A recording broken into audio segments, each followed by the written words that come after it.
Number 5. Goblin Shark. Under the sea is where nature starts to really let its creative juices flow. It's just an abstract world of tentacles, feelers, and razor-sharp teeth down there. Like a Jackson Pollock, but for things that'll bite you. I know that little crab said it's better down where it's wetter, but I just don't know if I agree if things like the Goblin Shark are swimming around freely. I know that sounds kind of like I have a strong opinion about these things, and I do. The Goblin Shark is probably one of the scariest looking living creatures on the planet. The translucent skin really isn't helping matters. I mean, seriously. Google, try and find a cute photo of one of these things, even a little baby. Every single picture of it makes it look like something H.R. Giger would look at and think, maybe tone it down a bit. The Goblin Shark gets its name from its grotesque appearance.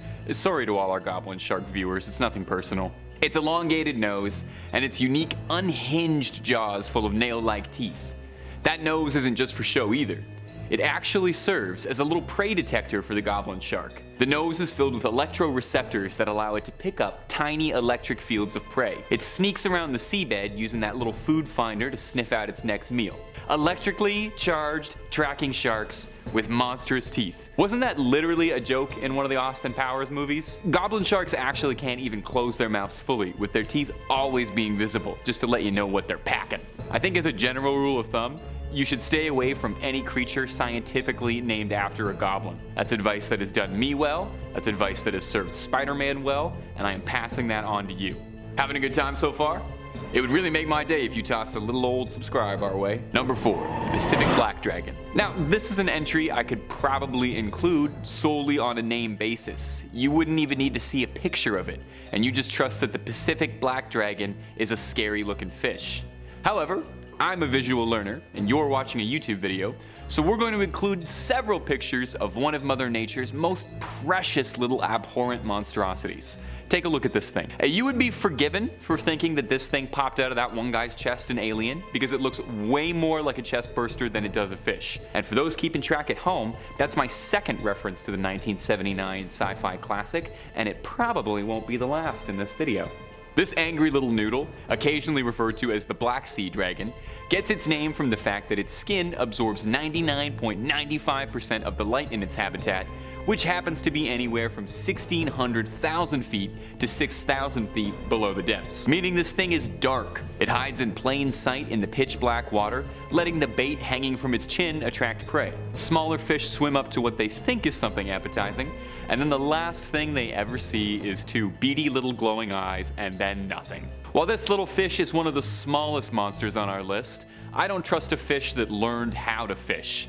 There's something traitorous about that behavior. And honestly, maybe it's shallow, but I just can't move on from how truly horrifying this thing looks. I'm vapid, I can admit that. And I would love to see the Megalodon snarf this thing up. Number 3, Japanese spider crab. How do spiders manage to get into everything? Doesn't matter where you are, you will find a spider crawling around in your apartment, up your shower, on your walls, on the toilet seat. I thought we would have been safe at least in the ocean, but I really should have known better. Introducing the Japanese spider crab, a creature pulled directly from my nightmares and my therapy sessions. These things look like they crawled out of the dankest depths and can grow up to 12 feet long. They can grow up to be 40 pounds, and if somehow one of its many legs gets severed, they can just regrow those no problem when they molt next. They're not just one of the longest crabs in the world, they also have possibly the longest lifespan of any crab, with a spider crab living to up to 100 years old. You're telling me there's a crabby longlegs walking around out there who was born in the 20s, still kicking about on the ocean floor, moving his little bowler hat, spinning his little crabby cane? Now, a little bit of cursory digging taught me 2 things about the spider crab to put my fears on ice. Apparently, these monsters, despite their outward appearance, are completely benevolent and are more content to scavenge around the ocean floor looking for scraps than they are ever likely to interact with a human, and are actually considered to be quite lazy by crab standards. Apparently, they taste amazing and are considered a delicacy in some parts of Japan. I know for me, a key part of exposure therapy and getting over any of my fears is to eat my fears, slathered in a buttery reduction, prepared over rice, maybe with a nice soy sauce. I'm looking at more pictures, and maybe I was totally wrong about the Japanese spider crab. I'm also very tall in a way that concerns people, and I'm very lazy, usually scavenging for my next meal as well. Although I am hoping that my next meal is a spider crab sushi combo. Number 2, Stargazer. The Stargazer is a fish that's got a face only Mother Nature could love, and even then, it looks like she might not be that generous. This thing kinda looks like if you buried a pug up to its face and then left it out in the sun for a few months. I don't think it's even too much of a stretch to say, this might very well be the ugliest fish on the planet. Now, it's not a crime to be the ugliest fish on the planet, and you certainly wouldn't make a list of terrifying creatures just for being a little bit ugly. The Stargazer earned its place on this list for also being one of the meanest fishes out there. It's always the ones you least expect. The Stargazer has defensive capabilities that make it sound a lot more like it's a Pokemon than a fish. These things will bury themselves in the ocean floor, turning themselves into a little trap and then using their massive mouths as a vacuum and sucking their unsuspecting prey right up. And if that wasn't enough of an evolutionary selling point for you, the Stargazer also has electric organs at the top of it, which transmit electric shocks to predators. That's a nasty little guy. And the name Stargazer comes from the fact that when it's burrowing, it buries itself down, and the only thing peering out is its ugly little eyes peering upwards at the sky, or the stars. I gotta say, I got absolutely no love for these things. I like that they're very ugly, that's charming, but the rest of it, no. They're like scaly little zappy landmines. Number 1, Portuguese ManofWar. Of all the things on this list, the Portuguese ManofWar seems like it's the most not from this planet. It looks beautifully ethereal, like something you'd see floating around in the background on a Star Wars planet, or maybe hanging out with the blue things from Avatar. It's a truly cosmic looking wonder of nature. However, it is anything but. The first clue should be the fact that it is named after a 17th century battleship. It looks a bit like a jellyfish, but in actuality, it's a strange little colonial organism made up of smaller organisms called zooids. See, this already sounds like I'm talking about an alien, a zooid. You gonna look me in the eyes and tell me a zooid is real? This thing actually isn't even an animal per se, but 3 organisms in a trench coat trying to sneak into the movies. The main zooid is a gas-filled translucent sac, which coincidentally is what my 10th grade gym teacher used to call me to motivate me to run around the track faster. The gas-filled sac allows the colony to float. The ManofWar has no means of movement, instead having to rely on the currents of the ocean to direct it around. Real go-with-the-flow type of organism. Not a bad attitude, to be honest. Now the next zooid, I am never gonna get used to saying that, are the tentacles, which are really the star of the show here. The tentacles on a ManofWar reach lengths of up to 165 feet. Now I'll run that by you in case you heard that, fainted, and didn't quite catch what I said. Get up off the floor.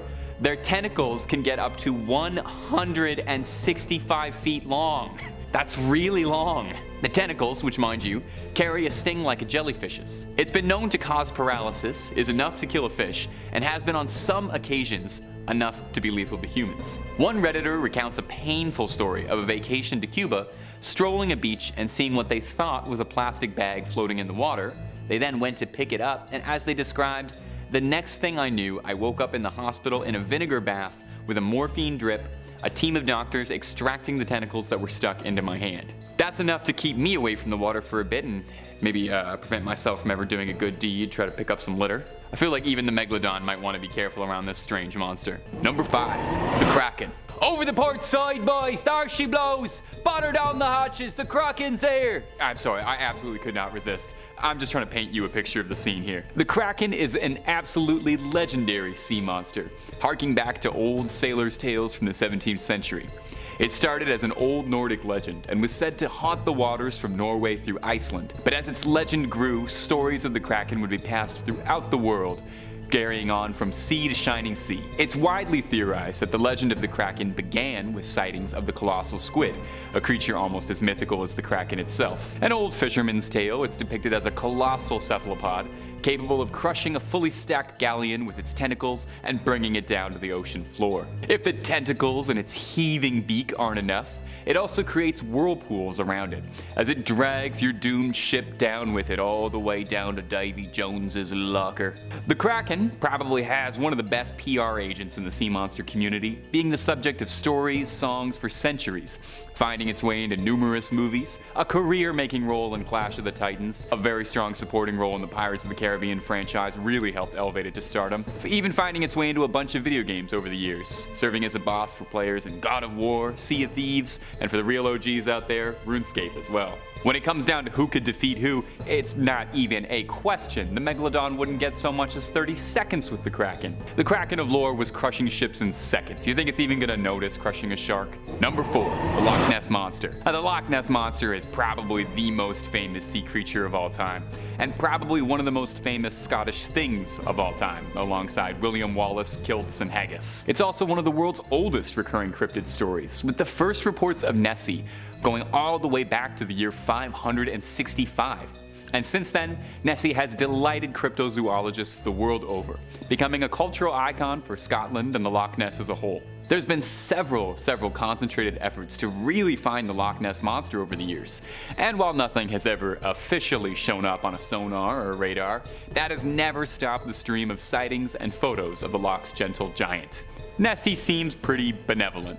There's never been a story or an allegation of the Loch Ness Monster eating or hurting anyone, usually just sticking its cute little head out of the water for a quick little blurry candid to be discussed and analyzed for years. Let's talk serious for a second here. In the ring, squaring up in a 1v1, I've absolutely got Nessie over the Megalodon, easy. That long neck is gonna wrap around the Meg, get that thing lassoed. You know, the Meg is big, sure. But the Loch Ness Monster clearly has some stealth capabilities. I mean, it's been eluding capture for the better part of 1500 years, so I've got to imagine that Nessie's got to know some pretty good tricks for hiding. But more so than anything, Nessie's got the people of Scotland riding for them. You're not just messing with a sea creature Megalodon, you're messing with a beloved cultural icon. It would be like going to war against raccoons in Toronto. The people just won't stand for it. Number 3, Umbozu, translating to sea priest, is a yokai appearing in Japanese folklore. It's depicted as a large, shadowy figure looming out of the water, appearing to sailors, breaking the ship as it rises, and demanding a bucket from whatever unlucky sailor happens to cross its path. Maybe it's got a leak in the roof. There's some differing opinions onto what the origin of the Umbozu is, as there's no specific origin to its legacy or one tale we can point towards. But it's generally agreed that the origin is that they are the spirits of priests who were thrown into the ocean by villagers for one reason or another, and because these priests have had nowhere to lay their bodies to rest, their spirits inhabit the ocean and take the form of a dark specter, haunting and taking retribution on unfortunate souls in the waters. I'd never heard about this creature until researching it for this video, and I've got to say it has got some fantastic folklore. You really should do yourself a favor and look up Umbozu after. The Umbozu rising from the sea and asking if you've got a bucket for it is hilarious. Like it's more of an annoying roommate than a sea monster asking if it can borrow something. Folklore says the Umbozu would cling onto the hull of the ship and shriek at the sailors, sinking them down. The Umbozu's weakness? The smell of smoke, apparently. So if you're looking to get rid of one, light some sage up, I guess, or light something. I'm sure that's very easy to do when you're on a wooden boat in the water. Now, squaring up against the Megalodon. This one, I actually do feel like it could go either way. The Megalodon, giant shark, Umbozu, scary specter. But I am going to give the edge to Umbozu solely because I don't know if it's got an actual tangible physical form or if it's just a shadow monster. You know, Megalodon can't really bite through shadows, I don't think that's one of its powers. As well, I could really see Umbozu pulling that little trick, you know, hanging on to the side of the Meg, asking for a bucket, and then the Megalodon, who presumably doesn't speak any languages, not understanding what's happening, gets dragged down to the bottom of the sea, never to be seen again. Number 2, Skyla and Karabitus. Skyla and Karabitus are sort of like a wrestling tag team duo as far as mythical sea monsters go. They worked in tandem, hounding opposite sides of a narrow strait of water, and famously clashed with the Argo Odysseus, made famous in Homer's Odyssey. The first beast, Skyla, was described to be a dragon-like creature, having 12 feet, 6 long necks, and atop each neck was a head full of razor-sharp teeth. Sailors unlucky enough to pass through Skyla's territory were swooped from their vessel and swallowed whole before they'd even know what would happen. That doesn't sound so bad, you know, all in an instant. There's some speculation that perhaps the original Skyla was a very dramatized account of sailing through an underwater reef, which would definitely provide some explanation as to why a writhing mass of limbs and teeth would be shredding through a ship's hull. But Skyla is only one half of this dynamic duo, the Robin to Batman, and the other half is Karabitus. Karabitus is a little harder to describe, as it has no agreed appearance. In the original myth, the Odyssey, Karabitus presents itself as a whirlpool, savagely swirling around, creating the tides and pulling passing ships into their doom. Maybe it's just a little camera shy, and it lets its more handsome sibling, take a lot of the front-facing business. However, of the two, it could be argued that Karabitus was the more dangerous of the two, as during the Odyssey, Odysseus chose to sail his ship closer to Skyla than Karabitus, figuring that it was wiser to lose 6 men to lose the entire ship. Very wise guy. Now, the Megalodon. Drop out of this one before you even try. A one-on-one is one thing, but a duo battle against a whirlpool and a 6-headed dragon? Save yourself the embarrassment and just clock out and go home. Number 1. Jormungandr. Jormungandr is another old Nordic sea legend, also known as the Midgard serpent or the world serpent, and is a serpent so large that its tail would surround the circumference of the earth and all its oceans and loop back around onto itself inside its mouth, creating an Ouroboros. This impressive girth is where the creature gets its name, World Serpent. Jormungandr's also had a bit of a star-studded run in pop culture, appearing in Marvel Comics and most recently the new God of War, based around Nordic legends. Jormungandr is fairly central to Nordic mythology, as it was said that when the creature would stop biting its own tail and release it from its jaws, it would be one of the signs of Ragnarok, and the creature would thrash its tail, and the seas would rise up and flood Midgard, the Nordic term for their realm. There are several notable myths detailing Thor's many encounters with Jormungandr, and his various attempts to overpower the beast and to slay the mighty serpent, although as the myths go, he was never quite successful. Good for me, because I actually don't think I would do too great in Ragnarok. I'm really not much of a fighter, and I don't think I would do well wrestling any Vikings. It's said that when Ragnarok occurs, Thor will slay the mighty serpent, only to find himself defeated by poison from the creature himself. All of this to say is that as far as sea monsters go, there could not possibly be anyone more powerful in lore than Jormungandr. All this beast has to do to initiate the end of the world is to take its tail out of its mouth. The Megalodon wouldn't be able to challenge this thing. It would literally be over before it began. The Jormungandr opens its mouth to start the duel, and that's it. It's done. Not only is the Megalon done, but everything's done. Seas flooding, fires raining down from the heavens.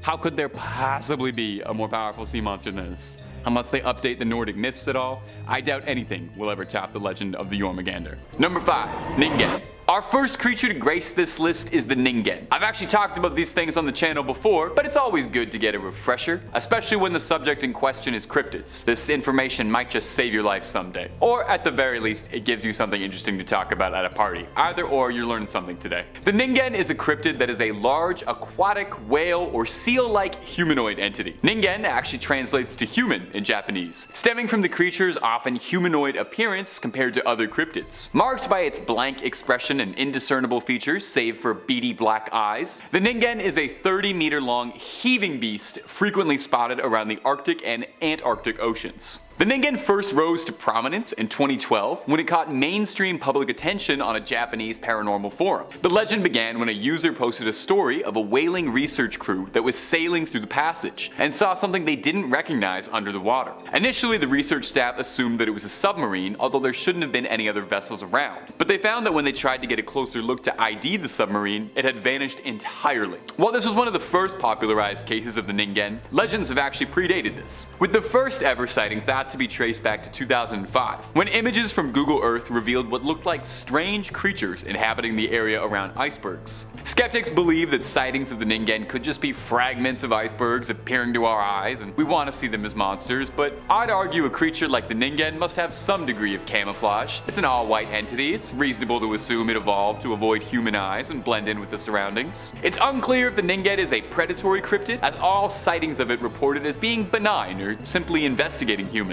They don't appear to have any particular interest in aggravating us, as no attacks have ever been recorded or any cases of missing researchers involved. Perhaps it's as curious about what we are as we are curious of it. And hey, my delightful little ghouls and goblins, if you're curious about cryptids, well, there's simply nowhere else on the internet that's going to satisfy you as much as Top 5 Scary. And maybe the Cryptid Wiki, but they don't do videos. So click through and subscribe to Top 5 Scary and keep the screams coming all night long. Let's keep going. Number 4. Garappa. Garappa the Rappa. Sorry. Just Garappa. Garappa is an aquatic cryptid and not to be mistaken with its regional counterpart, the Kappa. Garappa, Arctic. Kappa, not Arctic. Write that down because there will be a test at the end of this video, and if you fail, I don't know what'll happen, but it's gonna be bad. Garappa is so fun to say though. I'm gonna throw that out there. Try that on for size at home. Tell me it doesn't feel fun coming out of your lips. I gotta get on topic here. Similar to a kappa, a Garappa is described as having long, slender limbs like a frog or a monkey, and a turtle's shell on its back. It has a beak like a duck, long, stringy black hair, and a bony plate or a dish on top of its head that also makes for a good ashtray. You'll recognize if a Garappa is around because of the call it makes, a distinctive, and forgive me for this if it's not perfectly accurate, hyo hyo sound. Although a Garappa may appear outwardly threatening, a Garappa is mostly shy creature, and they don't want the attention drawn onto them. I'm probably not helping the community much by discussing them here with you. They're shy and solitary and usually keep to themselves, and usually tend to live in isolated communities by themselves or with a few other Garappa. Despite their shyness though, they are reported to be incredibly strong and can easily overpower a human if a fight were to occur. Some legends report too the Garappa are a bit of a prankster and cause all kinds of mischief. They're able to mimic human voices. They say if you do capture one, a Garappa will do anything it can to escape, pleading with you, promising to leave people alone, to stop causing mischief, to stop luring people away, so they're not all bad. Number 3, Octopus. Coming up next on the list is a beast called the Octopus. If we're ranking based solely on appearances, well, this is one of the coolest cryptids I have ever seen in my hundreds of years inside the fog making videos for this channel. The Octopus is an Inuit legend and is sometimes described as the whale wolf, which, come on, that is the coolest thing I have ever heard, whale wolf. Depending on the legend, sometimes the Octopus is described as being a hybrid, chimera-like creature, looking like a wolf with like a fin on the back of it, but other times it's purported that it can alternate between the two forms at will and take the form that it pleases to suit it best for whatever it needs. They're said to be around if you can find trails of paw prints and dog tracks that lead into ocean waters, or seeing dog tracks around where there shouldn't conceivably be any in the Arctic. The whale that an octopus takes the form of is predominantly described as an orca, and interestingly, another name for an orca is a sea wolf, lending some credence to the folklore. Stemming from early days beliefs when storytellers believed that all land animals had aquatic equivalents, like sea cows and so on. Not much is known outright about octopus, instead what is passed from folklore. They're thought to be dangerously vicious towards humans, which makes sense considering both of the things that they are pretty nasty with some gnarly teeth. There aren't too many recorded sightings, although if they're shape-shifting creatures, who's to say you haven't seen dozens upon dozens of them without even knowing? Unless you don't spend too much time in the Arctic, I suppose, then you probably haven't seen any. There is one legend in particular I found that stood out for me. It tells the tale of an Inuit man who becomes obsessed with the sea and wants to be part of it. He returns from a fishing expedition to his village, but his obsession with the ocean has driven him too isolated to relate to the village anymore, and he finds himself in exile. He sets out and lives with a pack of wolves, but his affection for the ocean never dwindles. He casts himself out into the ocean to preserve himself forever in its waters, and through the malevolent energy inside him, he transforms into an orca. He spends his days swimming in the oceans as an orca, but whenever his hunger and his lust for revenge is awoken, he can return to the land and take a form as a wolf. Number 2, Hook Island Sea Monster. The Hook Island Sea Monster is a sea monster that originates from Hook Island, right? That's all the information we've got. Moving on, okay? Oh, nope, new information just came in. Okay, yeah, this is good. The beast is a 90-foot long black sea monster that resembles a massive tadpole. The thing was first sighted dating all the way back to 1964 by one Robert Le Serac. Le Serac was a sailor who was traveling with his family on an unknown expedition, who spotted the creature underneath the water moving towards his ship with what seemed like an open maw ready to strike. Le Serac noted that its tail appeared to be damaged, but he was unsure as to what could have caused lacerations on such a massive entity. He described it as, "Only when I got to within 20 feet of the creature that we could see its head clearly. The head was large, about 4 feet from top to bottom, with jaws about 4 feet wide. The lower jaw was flat like that of a sandfish. The skin was smooth, but rather dull, brownish black in color. The eyes seemed pale green, close to white. The skin looked more like that of a shark than it did an eel. There were no apparent scales, nor did we see any parasites around. We suppose the flexible tail would have shaken any off. There were no fins or spines, nor were there any apparent breathing openings, although there had to have been some. Perhaps we didn't see them because our attention was focused mainly on the creature's menacing mouth, the inside of which was whitish. The teeth appeared to be small. A fragment of some dark substance hung from the upper row of teeth, possibly a fish. As the monster was lying on the sandy bottom, we could not see the color of its belly. The creature looked to be about 90 feet long. Behind its body was 2 feet 4 inches thick and remained that way for about 25 feet. Then it gradually tapers off into a whip-like tail. The general color of the body was black with 1 foot wide brownish rings every 5 feet, the first starting just behind the head. The skin was smooth but dull. Aside from this detailed description, Laceric captured a few photos of the beast, although there has been some argument and debate as to the validity of the photos. But, you know, Photoshop didn't exist in the 1960s, so there's no way that these could be photoshopped. Duh. Number 1. Organism 46B. Our number 1 creature is something called Organism 46B. Maybe it's an SCP that hasn't been classified yet. Organism 46 was discovered in Lake Vostok, a subglacial lake located under 2 miles of ice beneath the Vostok Station and the Antarctic, a Soviet research station established sometime in 1957. Organism 46B in question was an absolutely massive, 33-foot long, 14-tentacled creature that displayed unimaginable abilities, some bordering on not being of this world. In studies, it was shown to have limbs that were capable of retaining autonomy, aggression, and even animation after being separated. It's been purported to have a toxin inside its body that is capable of releasing to immobilize prey from far away, and all studies of it show that it is incredibly hostile. Makes sense. The legend of Organism 46B stems from an unknown date between February 2012 and November 2016. Pinpointing the location of that first true sighting has proved to be difficult. After 30 years of ice core drilling, miners at Vostok Station breached through to the lake in 2012, which is where the story comes from. The doctor who claims to have first discovered the creature is one Anton Padalka, although tracking him down has also been difficult. Entirely possible he's gone into hiding. He writes, "We encountered this organism, which we named 46B on our first day. It disabled our radio, which we later learned was intentional. It's also able to paralyze prey from a distance of 150 feet away by releasing venom into the water. Tragically, my colleague and my lifelong friend lost his life this way. He tread water wearing a blissful smile as the organism approached him. We watched helplessly as it used its arms to tear off his head and then popped the remains in his mouth. It was as if he'd been hypnotized telepathically. Eventually, the crew was able to trap the creature in a tank, and the surviving team gave the organism off to the Russian government, where presumably it was studied. But you want this Crypt Keeper's opinion? Almost certainly a beast like this was taken to the SCP Foundation, where it could be properly secured, contained, and protected. I'd urge you to click through on the channel and hear some of our reports on the SCP Foundation if you're not familiar with the organization already. It's illuminating stuff. Number 5. Rose-veiled fairy wrasse. The sea Finifenma was spotted by John Randall in the early 1990s and was initially thought to be just an adult version of C. rubris quamus, a fish from the Maldives. However, just a couple months ago, a new strain of species was finally caught and analyzed. Though there have been hundreds of fish caught off the coast of the Maldives, this colorful, mesmerizing new addition is the first ever to be formally introduced and recognized as a brand new species. Alright. Welcome to Earth, little buddy.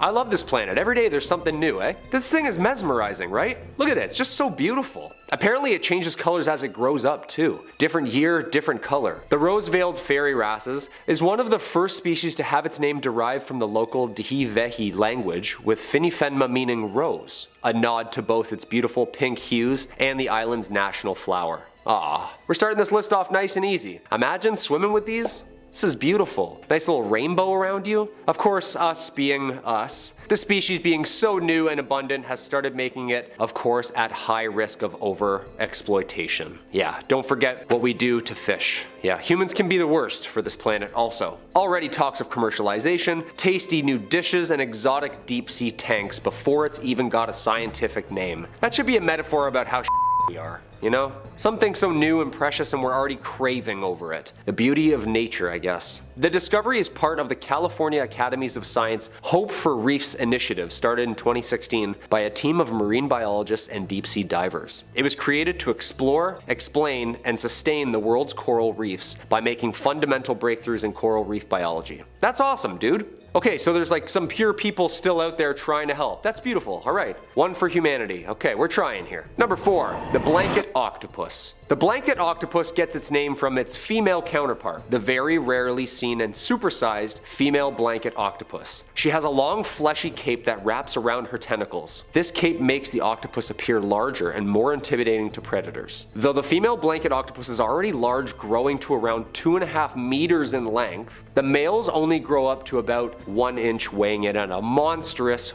1 pound. Alright. The caped female growing upwards of 40% bigger in mass and size. 40% his size. Okay, this species is much more interesting now. 40 times bigger than its counterpart? Just a little guy, you know? You got this, little man. That's like us dating a sperm whale. How does he not get lost in that big cape? Hey, soulmates are soulmates, right? In fact, the blanket octopus exhibit one of the most extreme sexual size dimorphisms known in any of the animal kingdoms. That's a really cool fact. Unique love, you know? That's like Donkey and Dragon from Shrek. But on a bleaker note, unfortunately scientists don't think that they live very long. Sad, I know. Like many other octopuses, they are short-lived at approximately 1 to 2 years for females and 3 to 4 years as males. The tiny male drifts through the ocean seeking a mate while protecting their precious reproductive arm tucked away in a sac between their mouth and eye. Males die soon after they mate, while females will continue to live and grow for many months and years longer than the males, spawning around 100,000 eggs which are carried by her under her arms. Blanket octopuses can be found in both tropical and subtropical waters. They apparently are reported to feed on seafloor mollusks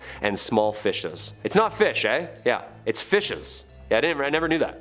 It's fishes. I like that. Blanket octopuses are also immune to venom, like from the Portuguese ManofWar, the huge jellyfish. Female blankets actually rip their limbs off and use them as weapons. They use the tentacles of jellyfish to sting other predators for both offense and defense. This is like my new favorite animal. These should be called Joan of Arcs, because that's like the energy I'm getting here. When threatened, the female unfurls her large net-like membranes that spread out like Batman's cape, making her instantly 3 times the size of an already 12-foot body. Gentle giant or limb ripper-offer? You tell me. Number 3, the glass octopus. A rare encounter with a glass octopus has just happened, which is one of the strangest and coolest species that swim these oceans. These science fiction looking dudes have transparent gelatinous bodies, and scientists believe that they have evolved into their elongated shape in order to make itself next to invisible, even when right beside it. That's pretty cool. The only colorful parts on them are their optic nerves, eyeballs, and digestive tract. Yeah, basically like a see-through Game Boy. Remember those? About like 3 times the size of a Game Boy 2 at about 20 inches long. It's likely that these octopuses eat whatever is down there at the depths of the Twilight Zone and Midnight Zone. Yeah, like deep, deep. And cold. Footage of the glass octopus is super new, and before this expedition, scientists had almost no documentation of the animal in the wild. That means they've mostly had to learn about it just by studying remains found in the guts of other predators. But now, thanks to the Schmidt Ocean Institute armed with close-range high-def videos and pictures, scientists and biologists are now able to learn a little bit more about this mysterious ghostly creature. Quote, "The ocean holds wonders and promises we haven't even imagined, much less discovered." Wendy Schmidt, co-founder of Schmidt Ocean Institute. Thanks to a recent expedition in the US Pacific remote islands, the Schmidts led a 34-day trip that brought scientists together from all around the world to document deep-sea creatures on deep seamounts. See, this is what I'm talking about. All the while using a remote-controlled vehicle named Sebastian. I love it. I get it, Little Mermaid, I got you. Scientists observed not 1 but 2 octopuses, adding further to more knowledge and behavior of this elusive species. The glass octopus is considered one of the least studied cephalopods in our ocean. I'm excited. Let's go 2022. So far so good. Great year for fishes. Number 2, the colossal squid. Sometimes called the Antarctic squid or giant cranch squid, or famously known as the Kraken. It's believed to be the largest squid species ever. It's the only member of the Mesonychothelius genus and is only known from a handful of sightings throughout history. Ah yes, the old sea captain's log, huh? The species is confirmed to reach a mass of at least 1,500 pounds, making it the largest known invertebrate on the planet. Biggest one so far is 20 meters. That's like the pitcher's mound to home plate. Yeah. This thing is massive. Though the species has similar anatomy to other squids, it's the only member to display hooks on its arms and tentacles. Okay, that's a little scary. It lives in the Antarctic and is found at depths of the Twilight Zone, like 2,000 meters down. Little is actually known about the creature, what it eats, and what it does all the way down there. Scientists say it's bioluminescence as well, which attracts prey. Look, if this thing was flying instead of swimming, just one atmosphere difference, I'm just gonna say it, this thing would be an alien. You know what I mean? I said it. I mean, no wonder it's got a reputation for swallowing up ships by pirates. The first specimens were spotted in 1925, but in the early 2000s, fishermen got lucky and they pulled up the largest colossal squid ever found. It's now on display at the Museum of New Zealand. Kinda sad that when we see these beautiful things, the first thing we think is to yank them out of the water. I like the underwater cameras and free divers Blue Planet style, just swimming down there with krakens. Okay, maybe not. Yank it up, boys. Get it up, that thing's horrifying. And the number one spot, the blood belly comb jelly. Sounds like a magical elixir. From the family Lampictenidae, this specimen was first caught and studied by George Matsumoto, the marine biologist at the Monterey Bay Aquarium Research Institute, who discovered the blood belly jelly in 2003. Now we're sure these things weren't discovered on like one of Jupiter's moons or something already in the 30s. We're sure of that. Cause that thing's blinking like a you-know-what. Not many of these things have actually been caught though. I've never seen anything like this before. Brilliant and then seemingly electric. The bloody belly comb jelly comes in different shades of red as well. The sparkling display on the outside comes from light reflecting and refracting off tiny transparent hair-like cilia. Basically this thing is like a swimming light bright. Remember those light brights from the 90s? This thing is like the alive version of that. Of course, alongside its mystic nature, it also poops sparkles. Seriously, like a little alien unicorn. That's neat, right? Its name comes from its ruby red color. While it's pretty much invisible from underneath its belly, from above and in front it lights up like the 4th of July, luring predators in with its mesmerizing patterns. Red is nearly invisible in the deep sea, so the vibrant crimson that gives the comb jelly its name is actually helping it hide. Blood bellies are technically cenophores, not true jellyfish. Many comb jellies have calloblasts lining their tentacles, which work like glue instead of venom. Upon touch, a spiral filament automatically bursts out and releases this sticky glue stuff. Once a fish is unable to swim away, the comb jelly reels in its tentacles and brings the food to its mouth. Okay, so this thing just became absolutely terrifying again. The deep dark sea, we gotta respect it. How insects and how jellyfish eat scares the out of me. I can't explain it. Watch it for yourself.